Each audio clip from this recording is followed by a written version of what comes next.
Picture this. It is 10 o'clock at night. You have had a day of just absolute perfect discipline. Oh, yeah, we've all been there. Right. Like you woke up early, hit the gym, ate a beautifully balanced lunch, and handled all your daily fires with total grace. You're finally winding down. Then, seemingly out of nowhere, it hits you. The craving. Exactly. This overwhelming, undeniably intense, almost physical craving for something sweet, like a cookie or a bowl of ice cream, maybe a heavy piece of chocolate. You try to ignore it, you try to drink a glass of water. Never works. Never. The thought just gets louder and louder, echoing in your head until you are standing in front of the open pantry, completely defeated, wondering why your willpower just collapsed like a cheap house of cards. It is a universally frustrating experience, and, the immediate psychological reaction is almost always immense guilt. Oh, absolutely. Yeah, the internal narrative shifts to self-blame so fast. We convince ourselves we lack discipline, framing the moment as a personal moral failing or a sign of psychological weakness. And the entire fitness industry and just mainstream culture, they've built empires on framing that exact moment purely as a mental lapse. But our mission for today's deep dive is to completely dismantle that myth. I love this topic. It's so important. It really is. We are looking at a fascinating stack of clinical insights today, bridging modern gastroenterology and neurobiology. And the truth they reveal is honestly mind-blowing. The sources make it undeniably clear that those late-night cravings aren't actually originating from your conscious mind at all. Right, they're not. They are being biochemically engineered by trillions of microscopic organisms living inside your digestive tract. It is a radical paradigm shift. I mean, truly. We are moving away from the abstract concept of psychological willpower and stepping into the literal realm of microscopic warfare. Microscopic warfare, I love that. Yeah, because you aren't failing a mental test. You are experiencing a highly orchestrated chemical demand from a very specific population of microbes that have, they've figured out how to pull your neurological strings. Okay, let's unpack this, because going from I want a cookie to trillions of invisible microbes are controlling my brain is a massive leap. Let's start with the physical hardware. How are microscopic organisms in my stomach communicating with my conscious brain in the first place? Like, what is the actual bridge there? The bridge is a biological communication superhighway known as the gut-brain axis. And to understand its scale, consider the enteric nervous system. That's the network of neurons lining your entire digestive tract. Okay. This system contains over 500 million neurons.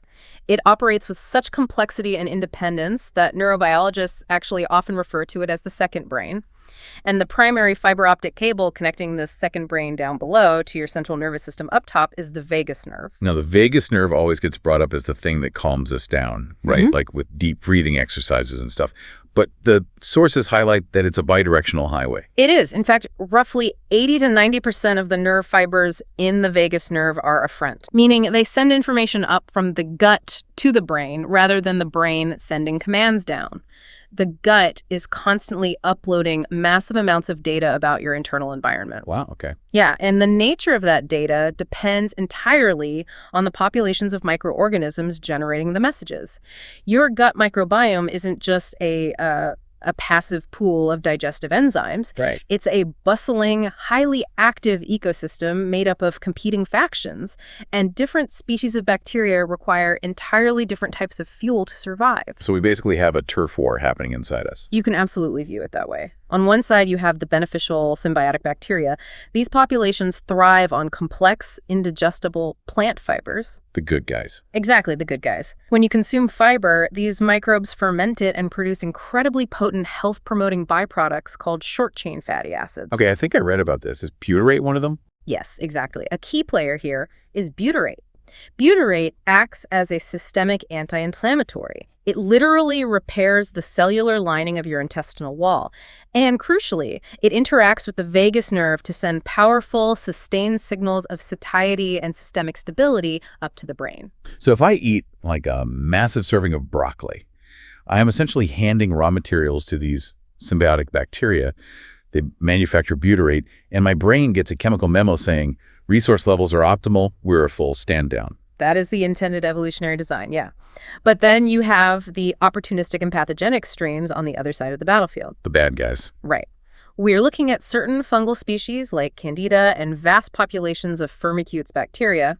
These factions have zero interest in complex plant fibers. What do they want? They thrive almost exclusively on simple sugars and highly refined carbohydrates. Okay, here's where it gets really interesting. Huh. I was reading through the clinical notes, and the most shocking fact to me was that these sugar-loving microbes aren't just sitting around passively hoping you eat a donut. No, not at all. They are actively manipulating your behavior to ensure you do. The sources state that these specific microbes have the evolutionary ability to manufacture human neurotransmitters and hormone analogs. They do. They synthesize chemicals that basically mimic your body's own signaling molecules. These enter the bloodstream or directly stimulate the vagal pathways, traveling straight into the brain's reward and emotion centers. I have to pause you there because this genuinely confuses me. How does a single-celled organism like a bacterium with no brain of its own know how to manufacture a complex human chemical like dopamine or serotonin? That feels biologically impossible. It sounds like science fiction, I know, but it is a phenomenon born from millions of years of coevolution. Microbes and human cells share ancient evolutionary origins, meaning they utilize many of the same fundamental chemical building blocks. Oh, I see. Yeah, so the bacteria didn't learn human neurochemistry. Rather, our nervous systems evolved alongside these microbes, often utilizing the same basic chemical language. Okay, that makes sense. Over eons, the microbes that randomly mutated the ability to produce these specific signaling molecules survived at higher rates. Why? Because they could successfully influence their host's feeding behavior. So they essentially stumbled into the cheat codes for our brain. Exactly. And their survival mechanism is brilliant, albeit frustrating for us. Yeah, to say the least. When their populations grow, because a diet has been consistently high in processed foods, their collective biological influence compounds. When they're starved of simple sugars, they actually release inflammatory signaling molecules and peptides. Wait, so when they are starved, they actually induce dysphoria and anxiety in us, and when we feed them, they trigger a massive dopamine spike to reward us. That is exactly it. It's an evolutionary survival mechanism for them. So that restless, anxious feeling you get at 10 p.m. isn't you suddenly feeling stressed about your day. It's millions of microbes sending a distress signal that registers in your amygdala as anxiety. That is terrifying. And then when you finally cave and eat the sugar, they flood your system with dopamine precursors. They reward you for compliance. The host feels a rush of relief and pleasure, thinking the chocolate solved their stress. In reality, you merely satisfied a biochemical ransom demand. A biochemical ransom demand, wow. Recognizing this mechanism completely shatters the myth of willpower. You cannot outthink or outdiscipline a neurochemical hijack of this magnitude. If your brain is being saturated with anxiety-inducing peptides that only dissipate upon consuming sugar, the brain's survival instinct will eventually prioritize stopping the alarm bells. It will choose the sugar. To truly counteract this, the sources suggest we have to completely shift our perspective. We have to zoom out from the microscopic interactions and view our biology through a macro-level systems lens. And they use an incredibly powerful metaphor to illustrate this internal warfare. They do, and I think it helps visualize the biochemical war perfectly. The corporate analogy clarifies the stakes. Right, so they suggest visualizing the human body as a massive multinational corporation. Exactly. In this model, the brain serves as the chief executive officer. The CEO sits in the corner office, processing incoming data and attempting to make executive decisions that ensure the long-term survival of the company. And the vagus nerve operates as the highly secure, high-speed fiber optic telephone line connecting the CEO's office to the rest of the operation, while the gut represents the vast, sprawling manufacturing floor down below. Perfect. No, in a healthy, biologically optimized corporation, that manufacturing floor is staffed by a diverse, cooperative workforce. That's your beneficial fiber-fermenting bacteria. Okay. They are diligently processing complex raw materials. Crucially, they use that secure telephone line to send accurate, stabilizing reports up to the CEO. They communicate that production is steady, reserves are full, and there are no immediate threats. The result is a calm CEO. The brain makes rational decisions about resource management, which translates to you easily making healthy food choices without feeling deprived. Exactly. But what happens when you introduce a consistent stream of excessive processed sugar into this corporate environment? What's fascinating here is that introducing processed sugar is the equivalent of hiring a rogue faction of extremely aggressive, corrupt lobbyists. Well, boy. Because sugar provides such an immediate, easily accessible fuel source, These rogue lobbyists multiply at an alarming rate. They basically execute a hostile corporate takeover of the manufacturing floor. So once they establish a majority presence, they physically crowd out the cooperative workforce, and then they go straight for the communications room. They seize control of the vagus nerve telephone line and start bombarding the CEO with entirely fabricated emergency reports. You got it. The chemical signals they send convince the brain that the corporation is facing an immediate catastrophic energy deficit. They simulate a crisis, claiming the entire system will face bankruptcy if an emergency shipment of processed sugar is not acquired immediately. And the CEO has no windows. The brain only knows what the phone line tells it. Overwhelmed by the induced anxiety and the relentless false alarms, the CEO panics and authorizes the emergency order. You get off the couch, walk to the pantry, and eat the cookies. And the immediate consequence is that the rogue lobbyists receive their targeted funding. The sugar allows them to multiply even further, expanding their influence over the manufacturing floor. It's a vicious cycle. It is. The cycle reinforces itself, rendering the cravings more frequent and infinitely more intense. So relying on willpower is just telling the CEO to sit in the office and ignore a ringing alarm that gets louder every minute. To actually save the corporation, you have to go down to the manufacturing floor. You must fire the rogue lobbyists by cutting off their specific funding stream and simultaneously hire a massive new workforce of beneficial employees to literally outcompete them for physical space. Beautifully summarized. So what does this all mean for our daily routine? How do we execute this hostile takeover in reverse? Well, the sources actually provide 3 highly specific, actionable biological toolkits to achieve this. Let's get into Protocol 1. All right, Protocol 1. The first step focuses on establishing the chemical baseline for the day. It targets the most critical metabolic window, the breaking of an overnight fast. The sequence in which you introduce resources to the manufacturing floor dictates the microbial momentum for the next 12 hours. The sources outline Protocol 1 as the fasted morning fiber prime. And the execution is incredibly straightforward. Before you consume any other calories in the morning, so before the toast, before the sweetened latte, before the eggs, you must consume a concentrated serving of soluble fiber. Yes, zero cost too. Totally zero cost. The clinical notes suggest 2 tablespoons of chia seeds soaked in water, a serving of psyllium husk, or even a small portion of raw, fibrous vegetables like celery or cucumber. The biological mechanics here are profound. By introducing complex soluble fiber into a completely empty gastrointestinal tract, you are providing an exclusive, immediate food source for the beneficial fiber fermenting bacteria. Because they can't wait. The sugar microbes can't digest it, right? Exactly. You are funding the cooperative workforce before the rogue lobbyists even have a chance to wake up. The sugar-loving microbes just sit there starving while the good guys feast. I love that image. And as the beneficial bacteria ferment that fiber, they rapidly synthesize the short-chain fatty acids acetate and propionate. These specific molecules enter the portal vein, travel systemically, and trigger the endocrine cells in the gut to release a hormone called glucagon-like peptide 1, or GLP-1. Okay, anyone following modern pharmacology will instantly recognize GLP-1. It is the exact molecular target of the revolutionary new weight loss drugs dominating the news right now. Yes, but by utilizing soluble fiber, you are stimulating the release of GLP-1 endogenously. Meaning your own body produces it naturally through microbial interaction. Precisely. And GLP-1 works on multiple fronts. Locally, it slows gastric emptying, so your stomach physically remains full longer. Neurologically, it crosses the blood-brain barrier and binds to receptors in the hypothalamus, which is the brain's appetite control center. It dramatically turns down the volume on the neural pathways that drive the desire to eat.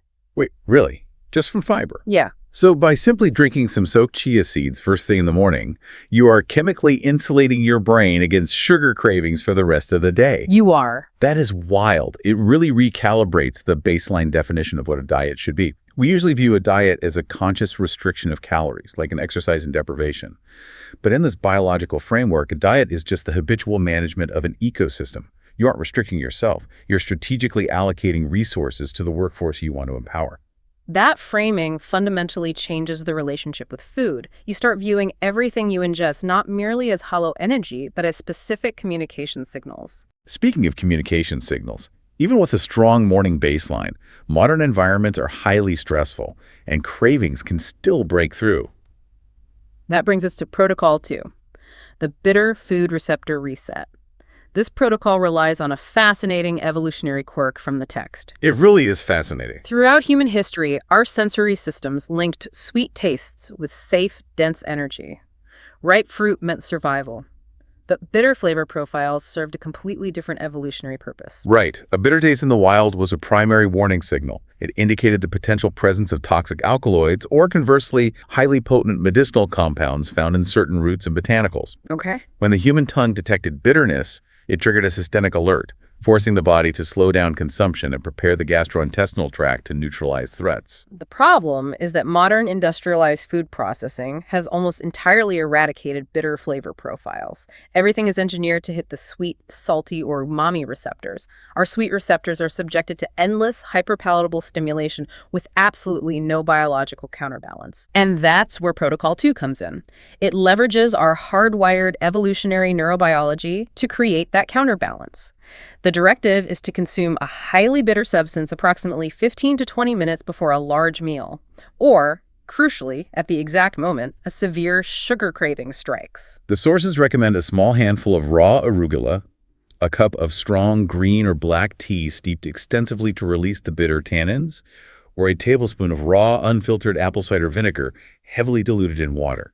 I've actually experimented with the arugula method during a craving. Oh, really? How was it? It is intensely jarring, honestly, but it genuinely works. What is the actual neurochemical mechanism acting as the circuit breaker there? The mechanism relies on specialized proteins known as type 2 taste receptors, or TASE2Rs. And what is fascinating is that these receptors are not just located on your tongue, they are distributed throughout your entire gastrointestinal tract. I had no idea. Yeah. When a bitter compound binds to these receptors, it triggers an immediate cascade. If we connect this to the bigger picture, that bitter signal travels up the vagus nerve and activates the parasympathetic nervous system while simultaneously overriding the dopamine anticipation loop in the brain. It's like throwing a bucket of ice water on a localized fire.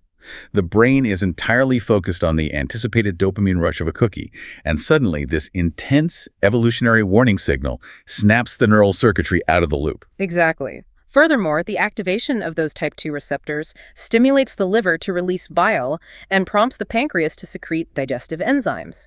This drastically improves the mechanical and chemical breakdown of whatever you eat next. Which fundamentally redefined how we should think about the word digest. We tend to think of digestion as a passive pipe, just melting food down for calories. Yeah. But this shows the gut is an active, highly sensitive sensory organ. Digestion is a dynamic process of extracting structural nutrients and interpreting chemical data to stabilize the entire body. It stabilizes the entire metabolic environment.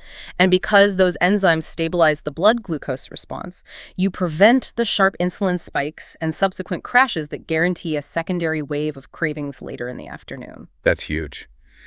But what we put into our bodies is only half the battle, right? Because managing the waking hours is one thing, but the timing of when we let our manufacturing floor rest is the crucial final piece of the puzzle that perfectly sets up Protocol 3, the circadian feeding window. Yes, the clinical data emphasizes that our microbiome possesses its own intrinsic biological clock. The behavior of these microorganisms shifts drastically depending on the time of day. Okay, break that down for us. During daylight hours, the primary function of the microbiome is nutrient extraction and energy synthesis. They're actively processing incoming materials. However, when the sun goes down, their biological imperative shifts entirely towards cellular repair, the reinforcement of the intestinal barrier, and population balancing. To allow this critical maintenance, the action for Protocol 3 is to establish a strict, non-negotiable fasting window that begins exactly 3 to 4 hours before you intend to sleep. During this window, only plain water is permitted. No late-night snacks, no caloric beverages, nothing. The physiological danger of consuming calories, particularly carbohydrates late at night, is that it violently disrupts this microbial clock. It forces the gut to remain in an active resource processing state when it biologically desperately needs to enter a restorative phase. Right. Even worse, late-night sugar directly feeds the opportunistic bacteria at the exact circadian moment their populations are supposed to be suppressed by the immune system. The sources detail an incredible physiological mechanism that only occurs during this fasting window called the migrating motor complex. Yeah. It essentially acts as the digestive system's internal street sweeper. The migrating motor complex is a vital piece of gastrointestinal machinery. When the stomach and small intestine have been completely empty of food for roughly 90 to 120 minutes, the body secretes a hormone called motilin. This triggers a series of powerful electromechanical peristaltic waves that sweep down the length of the gut. Phase 3 of this cycle is the most intense, right? Yes, phase 3 involves strong rhythmic contractions that physically scour the lining of the stomach and small intestine. It flushes out undigested cellular debris, clears out lingering gastric acids, and, most relevant to our discussion, it literally violently sweeps excess overpopulated bacteria out of the small intestine. Wow. It pushes them down into the large intestine where they belong, or prepares them for elimination. And if you eat even a single cracker at 11:00 p.m., that entire sweeping cycle instantly shuts down. The introduction of any caloric energy immediately halts the migrating motor complex. The sweeping stops, the debris settles, and the opportunistic sugar-craving bacteria are left undisturbed in the small intestine to multiply and feed on that late-night snack. So, by simply closing the kitchen 3 hours before sleep, you are fundamentally altering the balance of biological power overnight. You are allowing the body's mechanical sweepers to clean out the rogue lobbyists while you sleep. You wake up with a physically sanitized small intestine, a balanced microbial profile, and a significantly lower baseline for cravings. It's remarkably effective. Okay, to solidify all of this, I want to playfully challenge you to a mandatory word tour. Let's see if you can quickly summarize how all these protocols redefine 5 core foundational terms from the text, just to frame them as tools for the listener rather than textbook jargon. Ready? I'm ready, let's do it. First term, bacteria. Microscopic organisms, both good and bad, that literally act as the biochemical architects of our daily impulses. Perfect. Second, gut. The stomach and intestines, which are not just a passive pipe, but a vast manufacturing floor and sensory organ where processing happens. Love it. Third, digest. The biological process of not just breaking down food, but extracting structural energy and interpreting chemical data to stabilize the body. The habitual food choices over a long period that serve as the strategic management of your internal ecosystem. And finally, nutrient. Substances providing essential nourishment that act as specific communication signals to fund the workforce you want to empower. Nailed it. It really changes how you view all of those concepts. We grew up thinking of bacteria purely as germs or pathogens to be eradicated, but this science proves they are dynamic, functional delegates within our body. Taking control of your health isn't about restrictive punishment. No, absolutely not. By changing the internal ecosystem, you aren't fighting cravings. You are eliminating their biological source entirely. You are engineering a body that naturally desires what heals it. When you grasp that these microscopic populations can dictate your neurochemistry, it's the ultimate form of microscopic empowerment.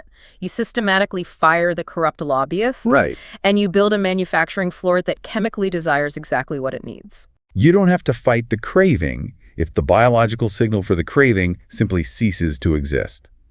It is a completely different way to live in your own body, which leaves us with a final provocative thought I want you to mull over today, building entirely on this premise of the gut-brain axis.